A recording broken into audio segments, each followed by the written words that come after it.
welcome everyone. Again, my name is Huitrin. I'm Director of Admission. I've been at Reed for almost 10 years now. I grew up in Boston, so I came here 10 years ago and have never left. So very, very excited to talk to you guys about anything really. But tonight it is really about Kelly and Harper, two of our professors from the chemistry and computer science department. So with that, I want them to introduce themselves, their research, their name, obviously, what they're doing, and how they want to share it. So, Kelly or Harper, you guys have first. You want to go first? We can do alphabetical, Harper. Okay. Hi, I am Kelly Chacón. I have been at Reed since 2015, and I am a member of the chemistry department where I teach both Chemistry 101, so the very first chemistry course you might take, of which a third of my students are often non-majors. So we really get excited about how many different kinds of folks come to take that course. And then right now in the spring, I'm teaching my advanced courses. So one of those is metabolic biochemistry, something that folks who are interested in a future doing sort of biochemistry type work, or perhaps someone considering allied health or pre-med type situation might take. And then I'm teaching my very first elective course. My research is in the role of metals in biology, and so I'm teaching bioinorganic chemistry. And I'm also the chair of the chemistry department. Hey, I'm Harper. My pronouns are they, them. I've been here for exactly a year, about a year now. I started in the spring of 2025. I'm in the computer science department. I haven't exactly figured out what courses I'm going to be teaching, but I have taught 221, which is the second. Oh, this is Artemis. Uh, she's my little baby. Um, yeah, so 221 is like the second intro computer science course you teach, like coding part two, kind of in some sense, but we also get into some good theory stuff. Um, I teach algorithms because that's kind of my area of research. Right now, my schedule this semester is algorithms and advanced algorithms, which is really fun. Um, I hope to be teaching the like very intro to computer science class soon, maybe. I don't know. Kind of depends on how things pan out with who's teaching what. But we got a lot of good people working on the Intro to Computer Science class, which a lot of people, including non-majors, take. Um, yeah, I think I covered most of that. Thank you both. And if only we have more time, I love to have Artemis inputs on what class Artemis would teach. I guess, for our first questions, and I'm just going to kind of start just some questions to get us, rolling. And please, students, please, make sure that you input your own question in the Q&A. This really is about you and your search and, how we can be helpful as you kind of figure out, your next home for the next 4 years. And I guess, for the both of you, since you both have, STEM, backgrounds and, you are STEMs and, liberal arts, when people think about a liberal art education, they think of we're very well-rounded, they think of, small classrooms, they think of like round tables and discussions. But STEMs, whether for good or ill, has this image of like giant lecture hall, like a professor on a whiteboard writing very long equations or chemical equations, and you are just passively, listening and not really engaging. So, how does STEM or how does comp science or chem, work at a smaller scale where the classes are not, giant, um, lecture halls and things like that? Harper, do you want to start? Sure. I feel like I have kind of an interesting take on this. I went to a STEM-only liberal arts college for undergrad. So I can say that I believe that these two are not mutually exclusive. Um, yeah, so at a liberal arts college, oftentimes classes are quite a bit smaller. We don't have like big lectures. We have some classes where a lot of people are going to be taking the first CS class, so there'll be like slightly bigger lectures, but really it's only going to be like 30 to 40 people. And then we break out into smaller classes where you can get individualized attention. So I mean, yeah, STEM classes can be done just like anything else with a small group. You don't have the same read of like book and discuss it each class kind of thing that you might get in certain departments, but I spend a lot of time with my students like doing problems together, like on the ground, actually interacting, learning how to collaborate and stuff like that. Another aspect I think about like liberal arts college that leaks into like the STEM side of things is it's very much about the pursuit of learning and like the theory of what's actually going on and why, as opposed to just teaching you the skills. So for instance, in our CS department, like we are one of the most theoretically oriented CS departments, which means you'll be doing a lot of math for CS and understanding like what is actually going on and why, as opposed to learning specific tools. The idea is you have the knowledge to be able to pick up those tools in the future. Very cool. Yeah. I mean, I will say that for larger courses like biology and chemistry, perhaps also psychology, that there logistically is no way for us to have extremely small lecture classes. So I do teach to about 50 students in my lecture portion. What I will say about that is that the way that we teach in that room is very different than you might imagine for a large remote lecture hall. Very, very warm, and people are able to have conversations with me. I'm right there. I also really enjoy the aspect of giving students what you could imagine to be sort of the take-home message of some of the bigger concepts that we are discussing. So I really enjoy the fact that my job is to communicate and translate some of the science in a way that, I was hired to do. And so the nice thing is that from there, we have our 50 student course. And then we go into what are called conferences. And you might have learned about conference in the context of the humanities courses that you would take when you come to read, which are these small group settings. And we have those too in chemistry. And so you'll have your own section of 10 students or so. And that's where we get to know each other, where I learn all of your names perfectly so that in lecture you feel really seen and you feel kind of comfortable. There's this, you know, contrast of being really seen in the conference and then being able to sit back and enjoy sort of learning things in the lecture format. And so in the conference, we work out problems, we talk out concepts that we covered in class, and that's where you really get that small class feeling. And then likewise in the laboratory, which is where we go from the theoretical chemistry to practical chemistry, you're actually in laboratories of smaller groups with people from other sections of chemistry, which I really like because you can sort of see what's different and the same between the different professors that you might have. And it's a pretty unifying experience. Fantastic. Thank you both. I guess we have one questions already, and it's really about how does Reed, but specifically how do your respective departments help student balance between what theoretical stuff that they're learning, but also practical. Like how do they take that and help find practical work, experience, things like that. So it's not just theory, and of course it's not mutually exclusive.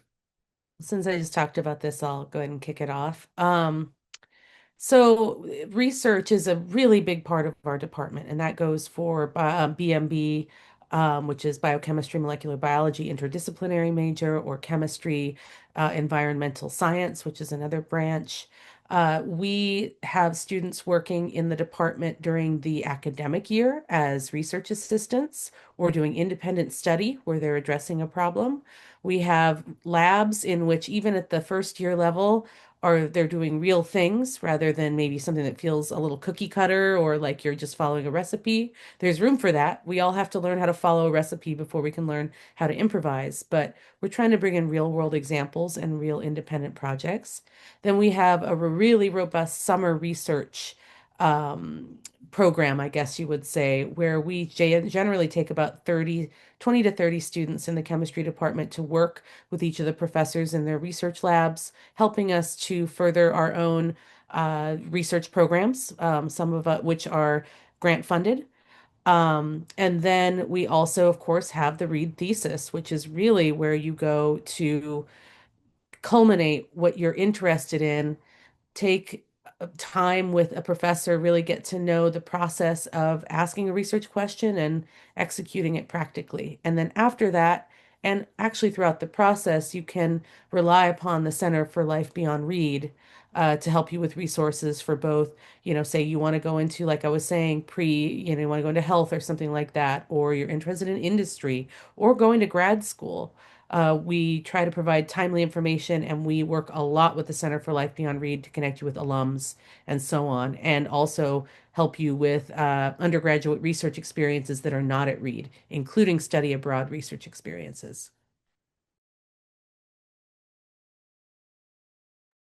Could we repeat the question real quick? Absolutely. How do we balance both the theoretical demand, but also help students prepare for some of the practical needs in their field as well? Yeah, a lot of CS curriculums, or I was kind of focusing on the theory side of it before, was a lot of CS curriculums are really, really focused on the practical skills. Um, and so it's kind of read CS is a little bit unique in that we do have a balance between theory and practice. Our first two classes are very like much about coding, learning how to code in Python and learning how to code in C, but we also at the same time get to like the details of like what's actually going on in the computer. How do you actually understand like why does something work the way it is? And for upper develop level classes, some of them kind of partition into like very theoretical or very practical. What I teach algorithms is really a nice balance of theory and practice. It's a very classically theoretical area where you're talking about like how do you define a process and how do you make sure that it's good. But we also take those theoretical findings and translate that into actual code to see how it actually becomes something in practice. Um, and so what I would say, like coming out of like Reed with a CS degree, you maybe don't know the same number of like individual tools that someone might know coming out of another college, but you know like what different types of tools look at, and you have a much deeper understanding of why tools work the way it does. So you have a much stronger ability to branch out and understand other tools you might run into. Um, so that's kind of like how the balance works. And we also like have a very deep engagement in research. Some of it's more on the practical side, some of it's more in on the theory side. But yeah, we very much care about the balance between the two as well. Absolutely. Thank you. Those great answers. I guess the next questions we have, and this is sort of like becoming a ubiquitous in almost every faculty spotlight session we have done. What are your thinkings, or how are you incorporating artificial intelligence in your teachings, in your curriculum, or do you, right? It might not be as relevant at all, especially when it's becoming a more prevalent tool for professors, for students. Yeah, I mean, as a CS professor, I've been spending a lot of time thinking about it. A lot of people have the different philosophies on how to incorporate like AI. I guess I'm assuming we're talking mostly about like large language models like ChatGPT and stuff. There's been a lot of discussions about um, how to incorporate that into learning and where to incorporate it or not incorporate it. I think there's a lot of like specific cases where it is extremely useful to know how to use um, things like ChatGPT to your advantage. I would say the philosophy of Reed is to understand things at a like you're learning the principles to understand things at a deeper level. And so oftentimes we do kind of uh keep away from those tools, but at the same time when we get to like more advanced things or things where like there could be a special use case, um AI can come into play and be a tool that we highlight as something that could be helpful. Yeah, I mean, I suppose my answer is a bit simplistic, and I'm probably showing my uh, age, but we don't, we understand that AI is a tool. We understand how we use it to predict structures and mechanism and chemistry. There's a lot of really beautiful things happening with being able to aggregate large amounts of data and put that into a way to ask guided questions. But I think as experimentalists who spend a lot of time at the bench, we want to stress that that's the starting point, that that one comes to read not to allow a machine to think for you, but to use it as any other tool and think for yourself. And I think even in any course or department at Reed, that's really going to be the answer no matter what, is how do you engage with it and how do you define how you're going to use it. These are discussions we have constantly. So it's a beautiful tool. It's one that we help and educate students about. We have projects that involve it, but we also emphasize that this is the place, this is the sandbox where you really learn to think for yourself first. Yeah, and just to quickly add on to that, like there's some really important ethical questions about the use of AI. For instance, the fact that it was trained on lots of data without people's permission means that you can't really properly cite your output. So we do discourage using it too freely without an understanding of what's going on there, because it's unclear exactly what that means for like appropriation of other people's work.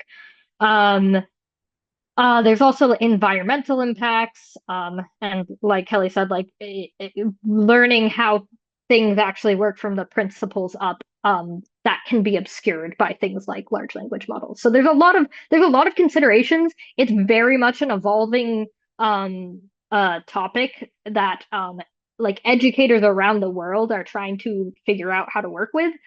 So our answers might like change by the time you start college. So there's a lot going on here with that question. It's a very loaded question. Absolutely, thank you. Um, on the same kind of vein, in terms of research, Kelly and Harper, you both talk a lot about students' research, and for readings, they have to do a senior thesis. But for first years or second year students, how do they engage in research? Like, how do they find opportunities in the chem department, or bio department? How do they find opportunities in the CS department to either do research individually or with professors or with mentors? Like, how does that work for first years or second year students? Yeah, well, the first thing I want to stress to students is you don't have to hurry. You can enjoy being a college student. You can enjoy, I think the world around us is constantly asking us to just rush to the next step. That doesn't mean we don't have lots of opportunities to do research. There are, and I understand that you're eager to get moving. But there is also just taking a moment to enjoy the many things that you can do at Reed to figure out kind of who you are and what you want to do. And so as you're getting into extracurriculars or as you're doing these, maybe going into groups or clubs and also attending to your schoolwork, which is the most important thing at this point, the extension of that is gaining practical knowledge. And we spend a lot of time thinking about how your curriculum in our departments and our divisions, how you're going to get practical research experience at a level that is appropriate to where you should be and getting you ready to sort of college effectively to be ready for that thesis. So the first answer is you will have a full year working deeply in a research question, no matter what opportunities you get before that. It is guaranteed to you, and it is more than most students at other schools obtain. So you're already kind of getting that in. That said, if you still really want to get your hands in there into some gloves, you absolutely can. You can work with professors and just state your interest. But also, our departments increasingly are making sure that we're making information available to you soon. So we use something like a Moodle or Blackboard, basically a hub for courses, and you can sign up to the Moodle for the department or for the major of chemistry, and we will keep you apprised of seminars, research opportunities, internships, summer research opportunities elsewhere, and of course our formal summer research program. And then during the school year, you have opportunities to help with limited research, but really, we're really, really focused on making sure that your academic work is coming first.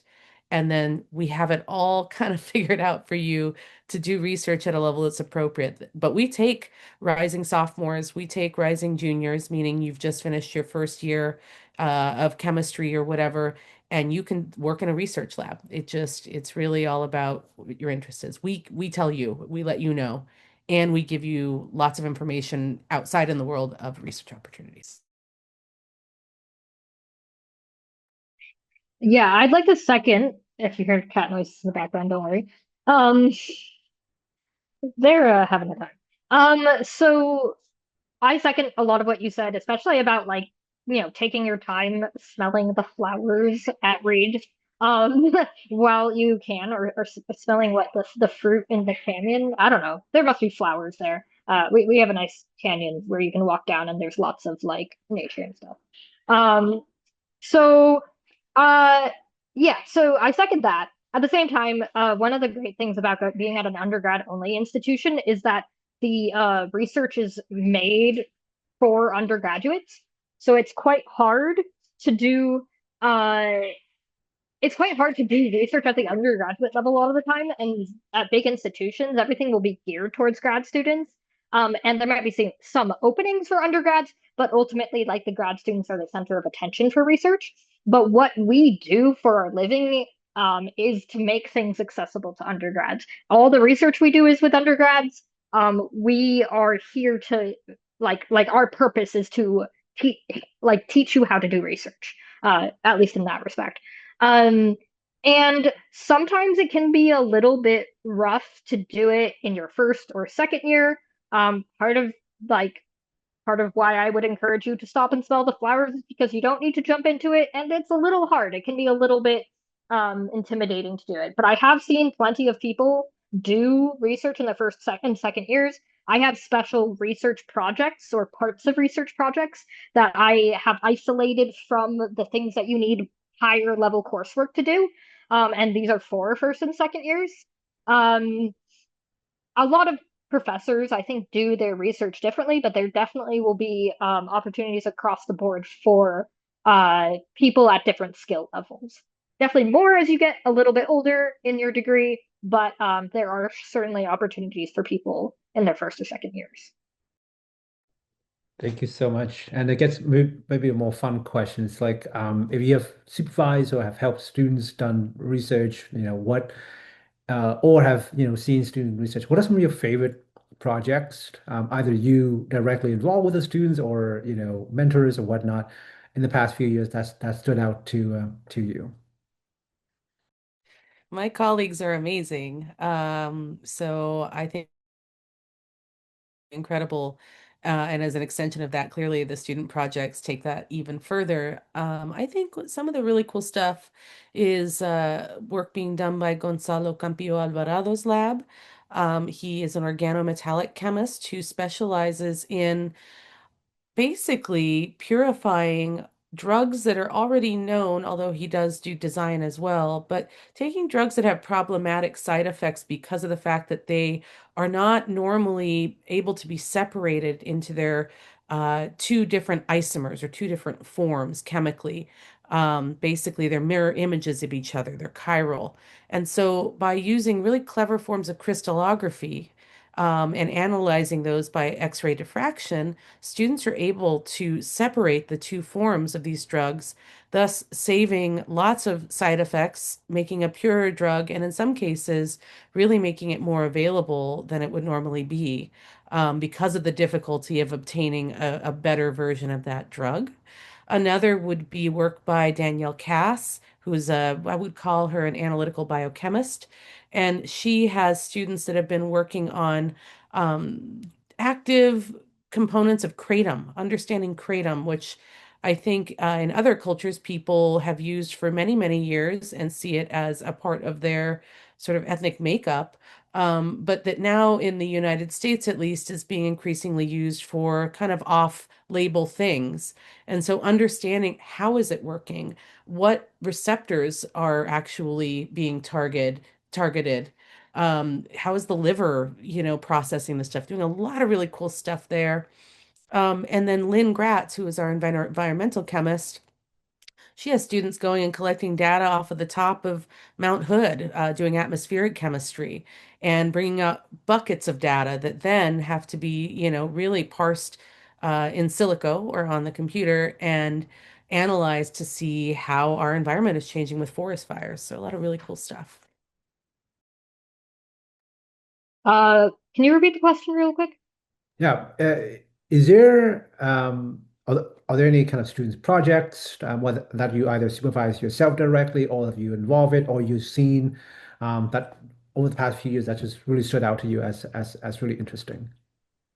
Yeah. So one of my favorite things at Reed that I guess I've experienced only 2 semesters here, so I've already been quite impressed by this is witnessing like student theses. So at the end of the year, you will present, well, when you're a senior, you will present your thesis to a small committee of people in your department and people out of your department, particularly at least one professor very much out of your department, someone in an entirely unrelated subject. Um, and these are extremely fun to watch as a professor to see everything that people are doing. There's a lot of cool variety going on. And it's just really it really verifies that we're doing cool like work here, really like motivating students to explore what they want to do. I saw a student, this was a math student who did like very CS related work, who used like advanced topics in abstract algebra to model like safety behaviors in reinforcement learning. So if you have, for instance, like a self-driving car, you can put bounds on what is like a safe thing for the car to do, by showing where the car should like positions that are acceptable for the car, the events that are acceptable for the car to get into, and things like that. And you can model those using abstract algebra. And the student like formulated a whole basically language to represent this in abstract algebra. It was like very cool stuff. I'd love to see like where that language can actually prove like useful in real applications. Another thesis I had the joy to be on was last semester. I was on a dance thesis. So I had no idea what was going on. And this student was talking about like the experience of like trans identity and like self like appreciation um through like expressions in dance. And it was about how taking the audience and um having an expectation of the audience to hold a non-judgmental outlook on the self-expression of trans bodies, how that changes what goes on, like what the meaning you get from the production, both on the side of the performer and on the side of the audience. So it was kind of an interesting thing where like something was asked of the audience and the experience was like within the entire group, the audience and the performers alike. Very much not something I'm used to thinking about, but it was like super cool to be a part of it. I'm very glad I was asked to be on it. Thesis is a really cool opportunity. One of the things I really wished I had during undergrad. Yeah, so that would be my answer.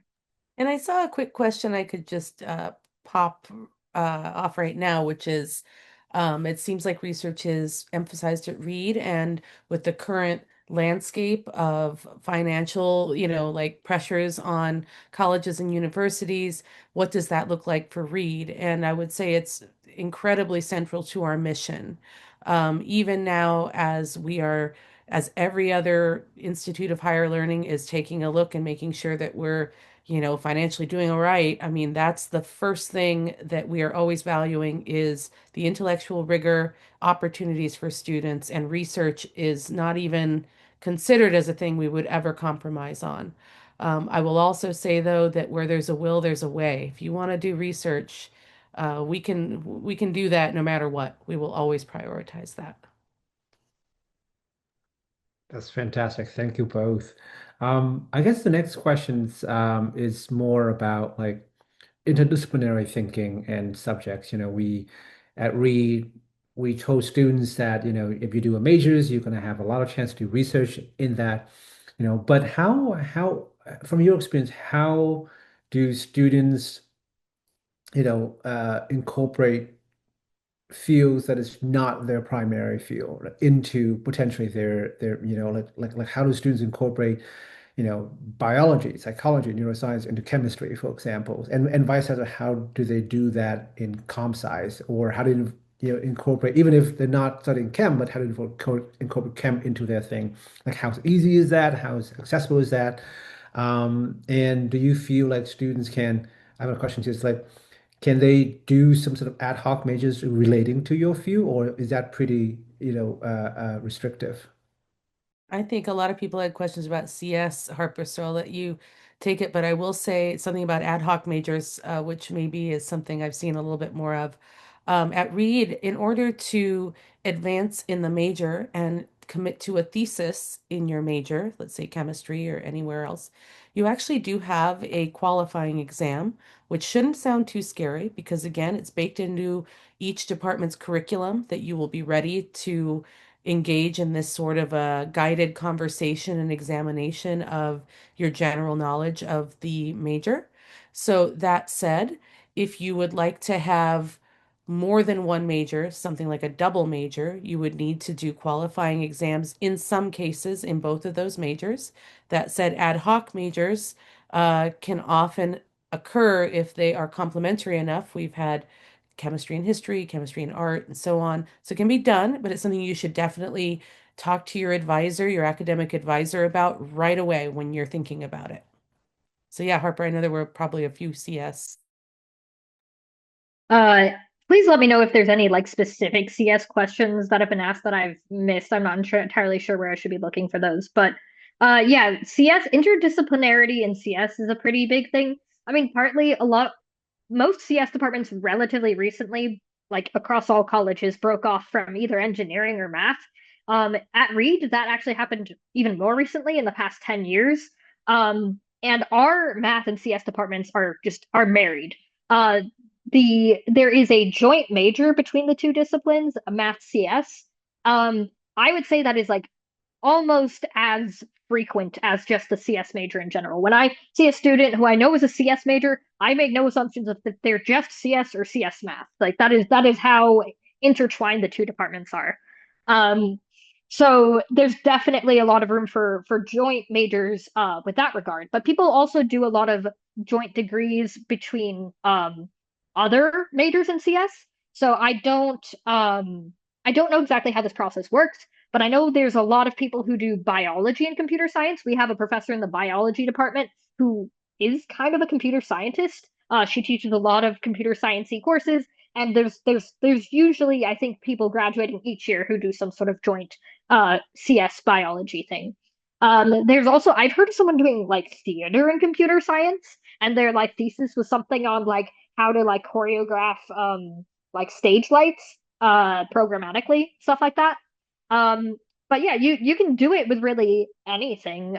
As far as I know, like Reed is pretty flexible with that type of thing. But you do have to have a proposal and a concrete reason for why you're doing it. So you have to think through it. You have to think through like what you want to take to satisfy your major. And it has to be like justified. We want like it to be a rigorous major, even if it's something you create yourself. I'm gonna show Yeah. my pet now. This cat is just this Unfortunately, I am at work right now. I don't have my four cats with me, or I will be joining into the pets love. cute This Piper. is Apollo, by the way. The other one was Artemis. Go back He's to been bed. biting my feet. Um, I guess the next question for us is, more of what students do after their time at Reed. Reed has a really phenomenal reputation as a graduate school feeders, whether it's PhD program or whatnot. So, from your experience, how does Reed help students? So, for those who know and want to pursue further graduate studies in your field, or whether it's PhDs or in some cases MD or other areas. Yeah. Well, we do have a large number of students who go to graduate school, but we also know the realities of just because it's something that you think you should do, maybe it's not the thing you really want to do. And so sometimes we help students just, not just, but we help students find simply good employment working for a little while as a paid research associate at, say, Oregon Health and Science University, or an industry job where they can do quality assurance or do literal analytical chemistry to test various products that are being made, or even a job that works in science communication or outreach, for a pre-med scribing, or going in and doing basically work that will lead toward a better application for medical school. There's no one size fits all. The Center for Center for Life Beyond Read, I was gonna say after Read, but it's the same thing, is like they really take this seriously. It's not just sort of some office over that you like kind of think, oh yeah, maybe they can help me with an application. No, they really have a robust alumni network that is going to help you, whether it's by asking targeted questions about what their job is, do they like it, or about graduate schools. But I would say that the relationship between your academic advisor as well as your thesis advisor, once you get to that stage, it's not just about showing you where the, pipetters are. It's about also guiding you through thinking about what you'd like to do in the future. So, preparing you for graduate school, helping you think through if graduate school is for you, and helping you figure out what programs, etc., would be good for you is also important. And then I did see something about if you are pre-health, what sort of resources we have a pre-health like consortium of professors and staff who are trained in how to help you make sure you're staying on deadline, keeping an eye on, even though we talk about how we try to de-emphasize grades, we understand the reality of some of these programs, and we will help you to figure out how you're doing academically. Sometimes I'll have a student say, just let me know when don't tell me what my grade is, but just kind of tell me if I need to be thinking more about this or that. The feedback that we provide is much more than just you are this grade or you need to fill out this form. It's pretty comprehensive. Yeah, to just like add on the to the grading aspect, I think one of the things I like most about teaching about Reed or teaching at Reed is the de-emphasis on grades. It allows me to take, I'm sure you guys have heard of like the growth mindset versus like the static mindset or whatever it is.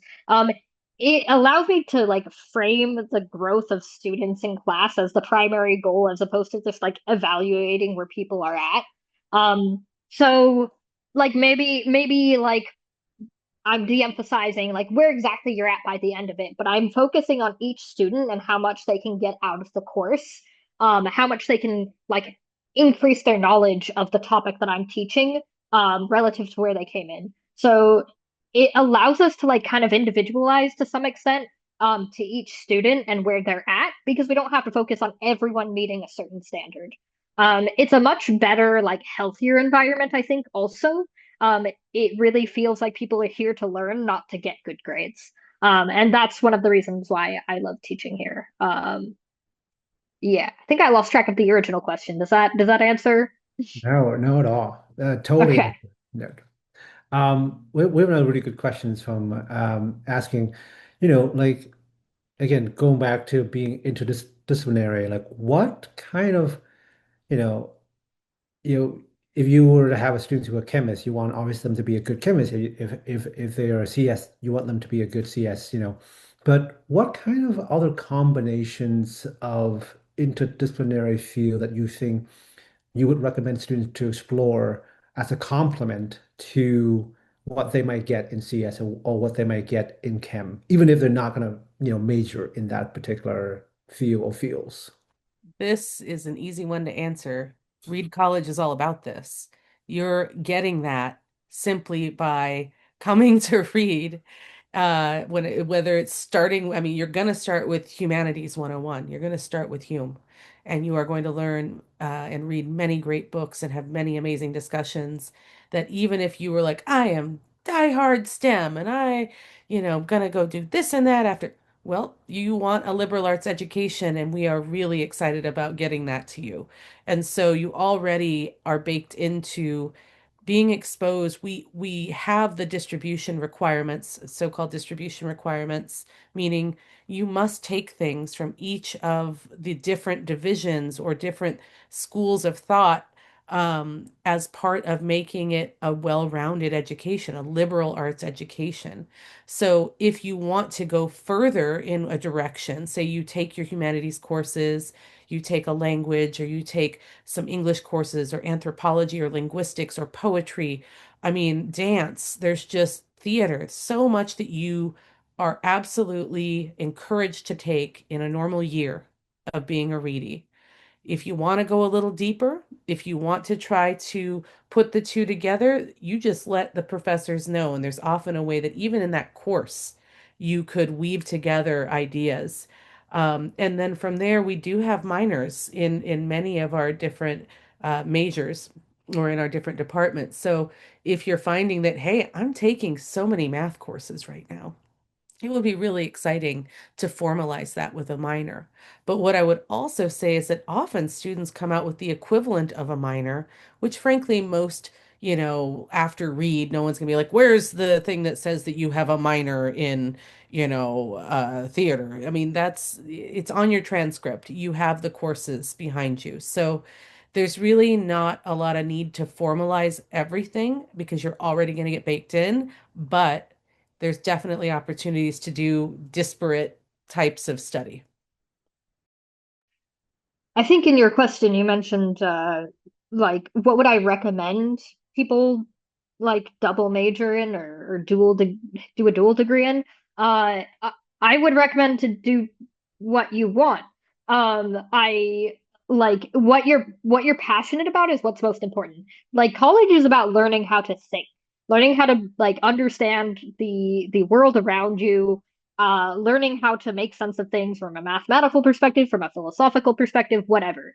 You're going to get the most out of college if you're doing what you like, because that's going to be what's motivating you to think deeper about the subject. So if you want to take CS and you want to do theater, go ahead, do that. Don't try to do CS and biology because you feel like that is going to be the most like lucrative thing. I mean, there's maybe some argument there, but I would highly suggest uh doing the things that will motivate you to learn. Uh okay, so this is a third cat. This is Erebus, my roommate's cat. Uh anyways, so one sec. Yeah, my recommendation is to do what makes you the most happy. There's minors across the campus. I think everything has a minor. Correct me if I'm wrong. There is a CS minor you can do if you're another major. There's other majors you can minor in if you're a CS major. I honestly don't think that much of minors. I think that the nice thing about minor is you're like taking the time to really delve into another topic. I don't think that the label of a minor is actually the most important thing. So when people, a lot of students will come to me and be like, I feel like I have to take these classes because I really like linguistics, say. Linguistics and computer science is a very common interdisciplinary major, because of natural language processing. They'll say, I feel like I should take these courses because I'm close to getting a minor. I really want to have that on my records and so on. And my suggestion is just I mean, you don't have to take that one extra class that will get you the mark on your degree. Do what's going to make you happy. Do also what's going to be useful skills for you in the future. But again, it's mostly about thinking. Do what's going to be exciting to you. That's my perspective. Thank you both. Just out of curiosities, what would be, if you were a student, what would be a class you would take at Reed that you don't, if you that you yourself don't teach? Okay, I gotta jump in here and say that my partner, who is an alum, has told me that I should try to sit in on Hume 110, which is the intro what is it called? Classics or something? It's basically you do a deep dive for an entire year with other first years in like different philosophical topics. And it's all like a small discussion style environment. So there's a lot of learning about how to communicate your ideas with other students, how to have a back and forth dialogue about like advanced like philosophical discussions. And also you're learning a lot of good philosophy on the way, which is pretty motivating for like all aspects of your education. Philosophy is a very foundational thing to like understand. And yeah, that could be what I would take. I feel like that's an extremely unique experience that a lot of readies, I've heard readies are people who have been to read. or who are at Reed or have been to Reed, uh, they deeply value their experience in Heal 110. It's a rough experience. It's like it's transformative from what I hear, in a slightly hard way, like a harsh way, but people take a lot from it, and it kind of affects their entire time at Reed. So I'd probably say that. Yeah, I mean, I agree completely with you. That would be a lovely, lovely thing to take because it is so unique. I also think I would take, oh, it's a tough one. I think maybe something like linguistics would be interesting, or perhaps a mathematics course like topology, if I could somehow be granted my foggy memories of all of my mathematics past. There was a question about international students, and I wanted to touch on that if that was all right. Yes, please. So one of the questions was, how would you say departments work to make sure that international students integrate well into the courses? That's such a great question. Reed really, really values our international students. Um, so important for both you to see, come to Reed and see the culture of students who have been nearby, and also for them to benefit from your amazing experiences and perspective. But we also know that there is some culture shock. And so what we want to try to give is the sort of cultural capital of what it is to be at Reed, and to do that early and often in the process. So whether that's meeting with professors remotely if you must, or if you come for visits, to really just sit in on courses and see what it's like, to not only, of course, you have orientation with everyone else, but you also have orientation that's in smaller groups with people that understand what you're, kind of what you're going through, being at Reed in this new environment, and explaining some of the norms while also not saying that your norms are wrong. Definitely a lot of cultural awareness. And then within departments, we think it's just absolutely important that we have folks who either have a lot of international experience or international themselves, that have been through the education process as an international person and can help you navigate some of the ins and outs and understand what you're going through. And then there are lots of affinity groups and clubs on campus that are folks just like you that want to still enjoy parts of home, parts of what make you you, while also enjoying, being at Reed in this new experience. So we work really hard at it. That's a great answer. Anything, Hopper? Um, well, I'm just looking at the questions. There's a lot of like CS questions. I don't think I'll be able to like cover each of them, but I'd like to mention that there is a specific course in the CS department called I think it's called Ethics of AI. It's taught by one of my colleagues who's been here since like the beginning of the CS department 10 years ago.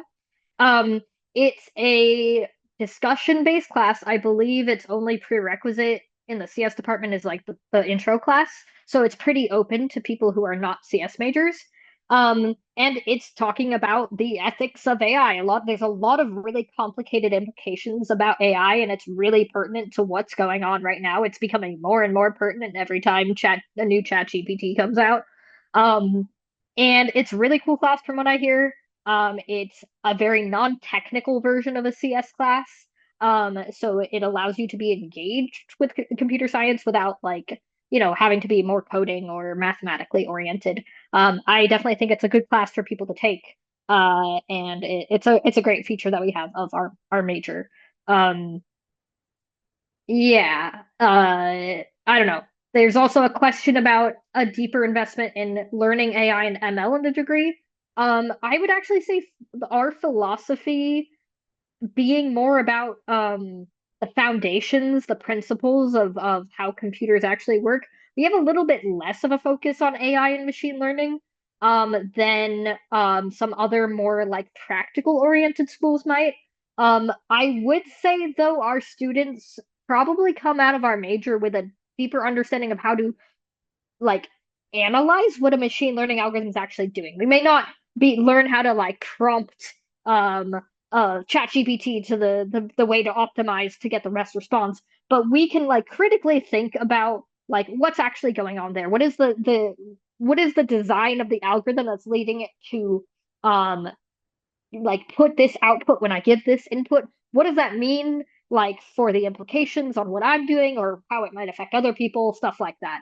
So I would say yes, it is a little bit less AI and machine learning oriented than other schools, but I think the skills we like do teach are very valuable, and a bit unique compared to what you might get from other programs. Fantastic, thank you. This is a fun question. How do students study abroad if they are pursuing STEM at Reed? That's always a possible challenge. So how do they navigate that? Happy to help. So, the first thing is to let it be known to the world around you that you would like to study abroad as a STEM major as soon as possible, and to have some idea of where you might like to go, like get the information about study abroad during orientation and really just get excited about it. We want you to study abroad, even if you are in STEM. There is no problem there. Um, One thing I will say is that the year in which you go is kind of important. So you want to have your first year at Reed. You want to do your humanities course. You want to get a feel for what it is and kind of nest a little bit. So often folks will do either the second or the third year. Okay. So their sophomore or their junior year. The sophomore year is it can be a little easier because, frankly, science is often a universal language, and organic chemistry is taught around the world as a typical second year or, sophomore-ish kind of course, depending on the program. And so you can generally take it, and at least currently, the predominant scientific language in a lot of major courses might be English. So if you do speak English, that could be a good unifier if you want to go somewhere else. Um, but the other thing is you don't have to go for the entire year. So a lot of students who are like, I really want to do my science courses at Reed, and I don't want to miss it, but I really want to study abroad. Well, sure, you can go for one semester, for example, and go and study abroad and come back and finish up. The third thing I will say, just specific to sort of chem, bio, and biochem degrees, is that you can qualify on Zoom. We have technology now. You can actually still fully take part in certain things at Reed and not worry about that as much. There was something else, but I can't think of it. Yeah, no matter what your major is at Reed, you can study abroad. Depending on your major, however, it might take more pre-planning to figure out how to do it. So certain majors, and I would say STEM majors do fall into this category more often than not, have more explicit structure in terms of the prerequisites of one course to another. So in order to make sure you can get your prerequisites in before before thesis starts or before you take your qual or whatever, there's a number of things that happen throughout your time. You have to make sure that courses are being offered at the right time and you're getting your prerequisites done at the right time. You can always fit it into your schedule, but you have to figure out how it maps into your schedule. So it may not be you can take it you can study abroad during your junior fall because that's when you would like to go see Hungary in the fall. I don't know. Maybe that doesn't work because of course offerings. You might have to take in the spring, but you will be able to study abroad. Another thing is often study abroads tend to the credit you get for those courses tends to translate to elective courses, not the core courses of your major. Sometimes there are exceptions, but I would not expect to get your core courses done. So again, that um impacts how you're planning your major. So think about it early. Think about how it impacts your major. If you haven't figured out your major, that's okay. But just think about it as you're figuring out your major. Like, how does this fit into your life? And talk about it with your advisor. We're there to help you. Thank you both. And this is kind of going back on the research a little bit, but like, how do students, find summer research opportunities, and is that only at Reed? Like, do they have to do it only at Reed, or are there fundings to help them do research off campus, during the summers or during the school year as well? So before I started at Reed, when I knew I was going to start, I was a postdoc at UCSD, and there was a student who was interested in working with me, like who knew about me, a Reed student who knew about me and was interested in working with me when I got there. But we found that there is a fund at Reed College for summer research, um, done with people not at Reed. So when I was not at Reed, this student applied for funding, um, and they got it to come work with me. So that is a fellowship opportunity that, as far as I know, is available each summer, and it's given out to a fair number of people. In addition, there is a version of that fellowship for working on campus at Reed. So there's lots of funds there to work with professors at Reed over the summer.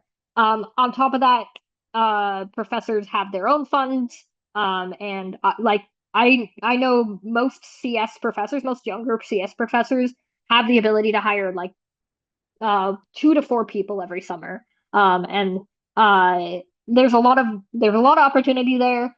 We will advertise it in our classes, via our department mailing lists. And yeah, so you do have to search it out if you're not in a class in the area that you want to uh do summer research in. But overall, if you're trying to figure out what the research opportunities are, it's not that hard to figure out because we really want to make sure people are aware.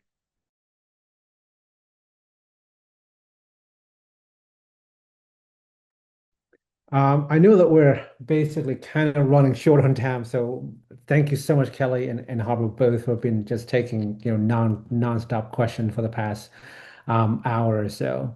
Um, on a less, research heavy or whatnot topic, what are some fun things or activities that you see that your students engage in at Reed that is not academic that you would recommend, students who come to be like, hey, like check out these opportunities.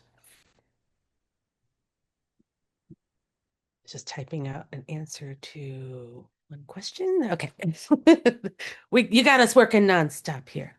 Okay, so one non sort of coursework related thing that's cool at Reed, if I'm understanding, that you see students participate in. Oh, that's easy. Ren Fair. Ren Fair, performances. So many of our students, yourselves probably included in the participants list, are like wonderful musicians and artists and performers, and there's like a fire dancing club. There is so many cool PE courses like archery and like meditation and all kinds of neat things that people do. There are days of action. We're about to have a day of action coming up on the 17th of February, where almost like Paideia, which is such an amazing thing as well, that people participate in, where anybody in the community can teach a course on anything. And so related to that, on this coming Monday, where faculty, students, and staff are all going to have various things that you could, maybe make buttons that express love or community, or perhaps we're going to do something in chemistry where we're going to take masking tape in the hallways and make really cool designs, affirming our commitment to having an inclusive and happy place to be. But also, there's just lots of fun things after hours that, frankly, as a professor, I let you have your life.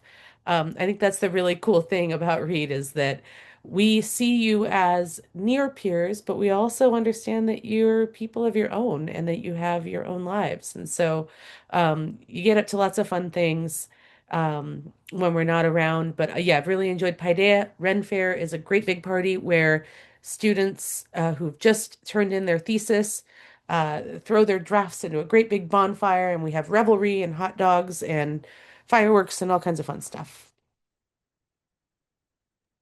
Yeah, definitely. I second all of that. Particularly Paideia is a very cool, unique experience. So it's like the week before spring classes, and there's lots of different like opportunities to learn stuff from various people. I have a student. I work with a student who is doing like a lock picking class, which I think he's done every year he's been here. There's various like alums will come and talk about Reed lore. I saw one class that was like about like how to do chocolate tasting, I think, or something like that, which I think was just an excuse to eat chocolate, which I really should have gone to. I really missed out on that one.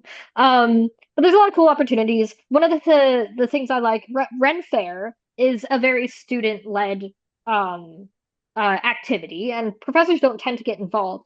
But there is one event at Ren Fair, which is softball, where all the departments get Good one. together and make softball teams, and it's mixed faculty and students. It's very fun. I don't often get to swing bats at balls. You get like one shot at it during the course of the time.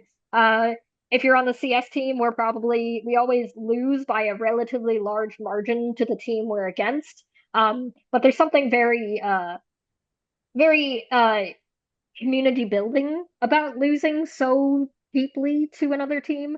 Uh, we really get into the whole like making our shirts, naming our team, and stuff like that.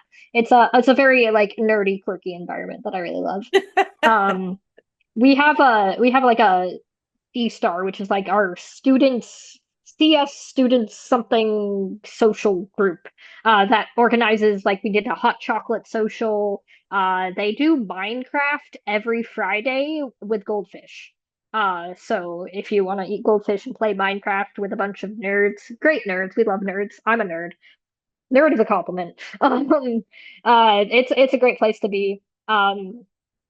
Yeah, there's lots of cool stuff that happens at Reed, and I still haven't witnessed all of it, and I'm very excited to witness more things. Wow. I don't. No one is asking me, but my favorite is the Great Reedy Bake Off, which is happening next month. It's basically 2 days of just like if you ever watched the Great British Bake Off or a similar show, it's like that. It's so friendly though. Students get into group with faculties, with staff, and they get a budget and they get a theme about what to bake. And it's so creative, it's so tasty. It's open to all students, all faculties, everyone. So if you have a sweet tooth and you don't worry about diabetes, this is the best 3 days of your life on campus. So Yeah.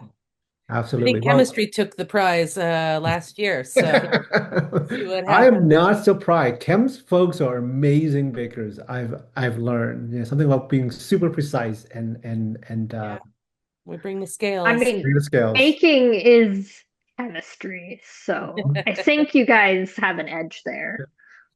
Absolutely. Well, anyway, thank you so much to both of you, Kelly, Harper. Thank you, Ty, for being our tech persons. Thank you to all the students who've been with us for the past hours. And I'm so sorry that we couldn't get to every question. I know there were a lot still.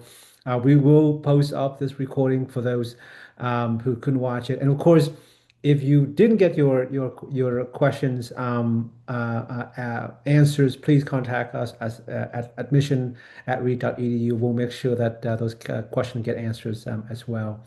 Again, thank you so much to both of our panelists. Have a good night, and to those students, I hope you guys have a wonderful senior years, and hoping graduation is just around the corner and everything's going well.